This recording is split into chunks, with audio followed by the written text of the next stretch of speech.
नमस्कार दोस्तों, स्वागत है आपका हमारे चैनल में। हमारे चैनल को सब्सक्राइब कीजिए और घंटी को ज़रूर दबाइए। दोस्तों, अगर आप अमरनाथ यात्रा कर रहे हैं तो उससे पहले अमरनाथ गुफ़ा के बारे में कुछ ज़रूरी जानकारी जो है वो आप इस वीडियोस के माध्यम से जान सकते हैं। दोस्तों, अमरनाथ गुफ़ा भगवान को समर्पित ये गुफ़ा 12,756 फीट की ऊंचाई पर स्थित है। अमरनाथ की पवित्र गुफा श्रीनगर से 141 किलोमीटर दूर है। गुफा लगभग 150 फीट में फैली हुई है और इसकी ऊंचाई करीब 11 मीटर है। इस पवित्र गुफा की खोज 16वीं शताब्दी के आसपास हुई है। दोस्तों, भगवान शिव ने अमर कथा सुनाने से पहले अपनी कई चीज़ों को रास्ते में छोड़ दिया था। बाबा बर्फानी के दर्शन के लिए पहलगाम वाला रास्ता सबसे ज़्यादा प्रचलित है, लेकिन अमरनाथ की गुफा तक पहुंचने के लिए एक और मार्ग स्वर्ण मार्ग बालटाल मार्ग से भी जाया जा सकता है। लेकिन पौराणिक कथाओं के मुताबिक भगवान शिव ने गुफा तक पहुंचने के पहलगाम वाला रास्ता चुना था। पहलगाम अमरनाथ यात्रा का आधार शिविर है। यहाँ यात्रियों की सुरक्षा जांच की जाती है या रात में आराम करते हैं यात्री लोग। सुबह चंदनवाड़ी के लिए यात्रा शुरू होती है। चंदनवाड़ी की कठिन चढ़ाई चढ़कर यात्री पिसू टॉप पहुंचते हैं। पिसू टॉप तक रास्ता काफ़ी मुश्किल है। कहते हैं कभी इस स्थान पर देवताओं का और राक्षसों का युद्ध हुआ था।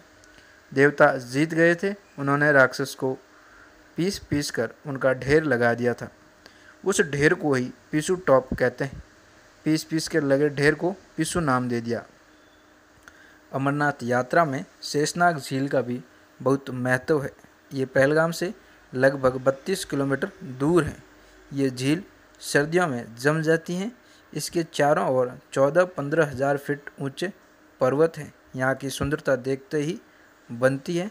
रात में जब ऊंचे पहाड़ों की जो झील पर परछाई पड़ती है तो ऐसा लगता है कि शेषनाग फन फैलाए हुए बैठा है।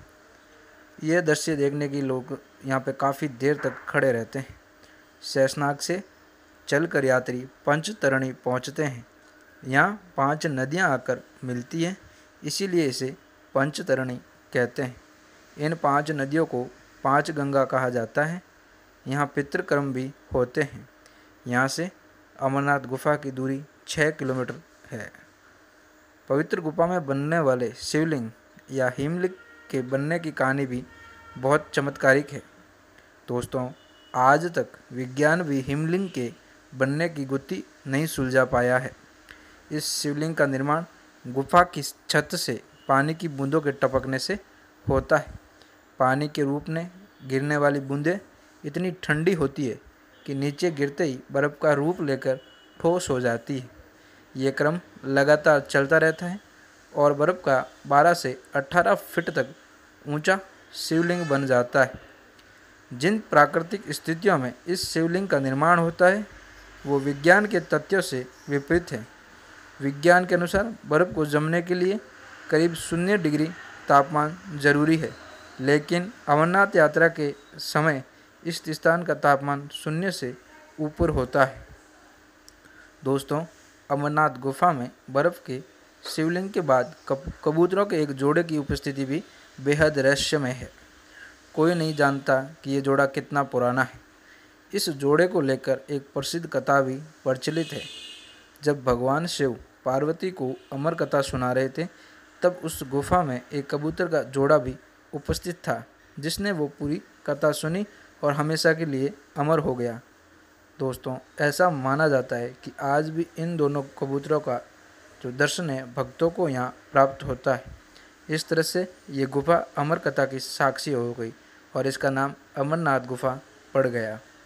दोस्तों, 16वीं शताब्दी में इस गुफा की खोज हुई थी। गुफा की खोज को लेकर भी कई कहानियाँ प्रचलित हैं, लेकिन सबसे ज़्यादा प्रचलित कहानी एक गडरिये की है। घाटी में रहने वाले बूटा मलिक नामक एक मुस्लिम गडरिये को किसी दिव्य पुरुष ने कोयलों से भरा हुआ थैला दिया था। थैला लेकर जब वो घर पहुंचा तो थैले में उसे कोयले के स्थान पर सोने के सिक्के मिले। खुशी के मारे वो दौड़ता हुआ उसी स्थान पर गया जहां उसे दिव्य पुरुष मिले थे। उस स्थान पर पहुंचकर बूटा मलिक को वो दिव्य पुरुष नहीं मिले। परंतु वो गुफा और शिवलिंग मिला। इस खोज का श्रेय इस मुस्लिम गडरिये को जाता है। दोस्तों, आज भी चढ़ावे का चौथाई उस मुसलमान गडरिये के वंशजों को मिलता है। तो दोस्तों, उम्मीद करता हूँ कि मेरे द्वारा दी गई जानकारी आप लोगों के लिए लाभदायक होगी और हमारे चैनल को सब्सक्राइब ज़रूर कीजिएगा।